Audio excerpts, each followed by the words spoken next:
Et on est ravis, non? Tous les trois, on est émus d'accueillir Ayram Ahmad. Bonsoir, le pianiste de Yarmouk. Je le montre parce que c'est votre témoignage paru à la découverte. On va en parler évidemment, mais il faut que les gens l'achètent car vous vivez comme réfugié en Allemagne et vous avez besoin, après tout, de vos droits d'auteur. Bonsoir, Ayram Ahmad. Merci beaucoup. Vous êtes un miraculé. Bonsoir. Vous êtes un miraculé parce que vous êtes un pianiste. Ô combien, et pourtant l'une de vos deux mains, la droite, ne peut plus jouer qu'à 20% de vos capacités. Qu'est-ce qui vous est arrivé? Vous avez été blessé par une grenade du temps de Yarmouk en Syrie? Oui, c'était en effet un mortier qui est tombé sur le quartier. Quatre personnes ont décédé. Là, on achetait des falafels à l'époque. C'était vraiment catastrophique. J'avais des dégâts au niveau du visage et j'étais mutilé au niveau de la main droite. Beaucoup des horreurs ont eu lieu dans ce camp de réfugiés que j'ai essayé d'écrire dans ce livre. Que vous avez parfaitement décrit de ce camp de réfugiés qui est aussi, d'une certaine façon, qui était votre patrie. On regarde votre portrait, tout de suite réalisé par Marc-Antoine de Porrette.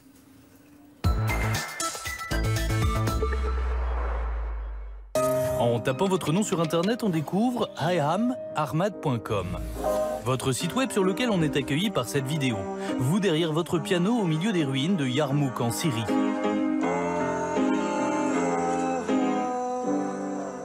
C'est justement dans cette ville que vous venez au monde il y a 30 ans, d'une mère professeure de musique et d'un père violoniste et aveugle. Sa cécité crée entre vous des liens très forts. C'est lui qui emprunte de l'argent à sa famille pour vous acheter un piano, lui qui vous emmène 3 fois par semaine en minibus à l'école de musique, lui encore qui vous entraîne dans un mariage palestinien durant lequel il se produit comme violoniste. Mais votre héros musical de l'époque, c'est Ziad Rabbani, un poète engagé issu d'une célèbre famille d'artistes libanais dont vous adorez particulièrement la chanson Chou al-Ayam, qui signifie « Quelle époque ».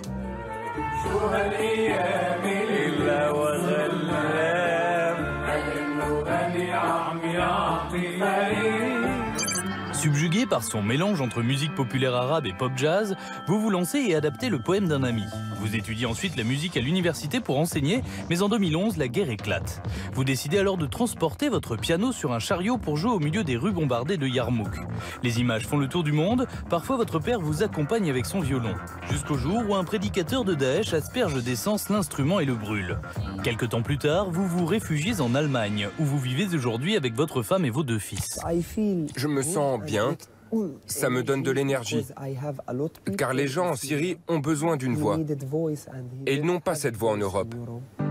Depuis, vous avez, paraît-il, reçu une trentaine de pianos de généreux donateurs. Vous côtoyez les plus grands musiciens européens, donnez de nombreux concerts, mais la Syrie vous manque. Ayram Ahmad, pensez-vous un jour pouvoir rejouer dans votre pays? Rejouer dans votre pays, ça veut dire retourner dans votre pays. C'est mon souhait. Je prie pour cela. Nous sommes des réfugiés. Nous étions déjà des réfugiés palestiniens dans le camp des réfugiés à Yarmouk. 2 fois réfugiés. J'avais 2 pays, en fait, et je suis doublement réfugié. Je souhaite jouer dans un endroit en paix, dans un pays qui respecte les droits de l'homme et non pas qui respecte celui qui a plus d'argent.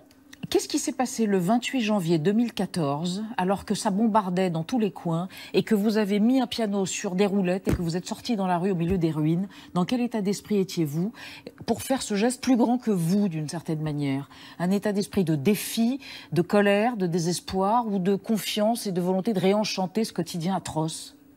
Qu'est-ce qui vous a pris? 7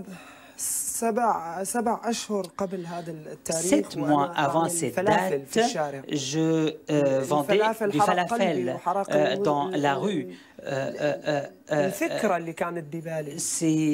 J'avais beaucoup de problèmes dans ma tête, des événements horribles. J'avais étudié de la musique jusqu'au déclenchement de la guerre. je me suis toujours trouvé en musicien. Et en fait, après, je ne pouvais plus faire du falafel parce qu'il n'y en avait plus. Ensuite, j'ai commencé à jouer avec mes copains, mes amis. Là, ce que vous voyez sur cette photo, vous voyez une seule personne, mais nous étions en groupe. Et aujourd'hui, j'ai perdu les membres de ce groupe. Un est détenu, l'autre est disparu, etc., etc. Et à la fin, j'ai commencé à jouer seul. Benjamin. Vous avez écrit une chanson par jour à l'époque. Cette inspiration, elle vous venait surtout des souffrances que vous viviez, de ce que vous voyez à l'époque, de ce qui se passe en Occident. Qu'est-ce qui était la principale source d'inspiration ? La chanson, je m'inspirais de la vie quotidienne, soit de ma part, soit de l'un des membres de notre groupe. Vous ne pouvez pas imaginer l'énergie qu'on peut avoir lorsqu'on vit dans cet endroit-là. J'ai écrit par exemple une chanson qui dit « J'ai oublié mon nom, j'ai oublié mon poème, j'ai oublié ma vie ». Et ainsi j'écoutais ces paroles et je me dis « Tiens, je vais essayer de composer ». Il me poussait pour faire une chanson et réciproquement. Mais malheureusement, je suis resté seul. Et nous voyons toujours là derrière vous la révolution. Nous étions au groupe, nous étions beaucoup de monde. Mais à la fin, je suis devenu seul. Et la situation est devenue très difficile. Et notamment lorsqu'on veut faire de la musique, on n'avait plus d'énergie. Vous pouvez me regarder moi dans les yeux. Je ne suis plus cette personne forte telle que j'étais dans le camp des réfugiés. Ayam Ahmad, revenons à aujourd'hui, à la situation en Syrie en 2018. Avec vous, Caroline, vous voulez lui poser une question. Les horreurs continuent. Des attaques ont eu lieu samedi à Douma, dans la banlieue est de Damas. Plusieurs organisations syriennes ont alerté sur une attaque au chlore meurtrière après des raids aériens attribués au gouvernement d'Assad dans la Ghouta orientale. On sait que c'est la dernière poche rebelle au régime. Selon l'Observatoire syrien des droits de l'homme, au moins 80 personnes sont mortes. Et puis 40 par suffocation. Les images qui circulent, on n'en verra pas d'ailleurs ce soir, montrent des cadavres de femmes et d'enfants avec de la mousse blanche aux lèvres. On sait ce que ça veut dire. Hier, les États-Unis et la France ont condamné ces frappes et elles ont dit qu'elles ne resteraient pas impunies. Du coup, ce matin, quand on a appris qu'une attaque sur une base militaire en Syrie avait fait 14 morts parmi les combattants pro-régime, eh bien, tous les regards se sont tournés vers Washington et vers Paris. Les États-Unis et la France ont très vite démenti être à l'origine de cette attaque. Et c'est désormais Israël que Bachar al-Assad et son allié russe accusent. Alors on sait que vous êtes contre une intervention militaire de la France et de la communauté internationale sur le sol syrien, mais pour quelle raison ? Je suis contre toute intervention. Nous devons régler nos problèmes nous-mêmes. Je ne veux pas vivre une colonisation française, américaine ou russe sous nos territoires. La Syrie a beaucoup souffert de la colonisation française par le passé. Et nous avons également souffert de la colonisation de la famille Assad. Nous ne voulons pas de cette colonisation. Si moi je m'adresse à un officier, je ne m'adresse pas aujourd'hui à un officier syrien, je m'adresse plutôt à un officier russe, c'est lui qui décide en fait en Syrie. Donc je suis contre toute intervention. La révolution syrienne ne voulait aucune intervention. Mais en fin de compte, c'est l'Arabie saoudite qui a soutenu les révolutionnaristes ou les révolutionnaires extrémistes islamistes. Et au bout de compte, c'est le peuple qui a perdu. Je peux vous poser une dernière petite question. Votre père, que vous aimez tant, aveugle, luthier, violoniste lui-même, qu'on a vu sur les images, vit toujours à Yarmouk. Comment va-t-il? Arrivez-vous à communiquer avec lui depuis que vous êtes en Allemagne, depuis 3 ans que vous êtes arrivé en Allemagne? Oui.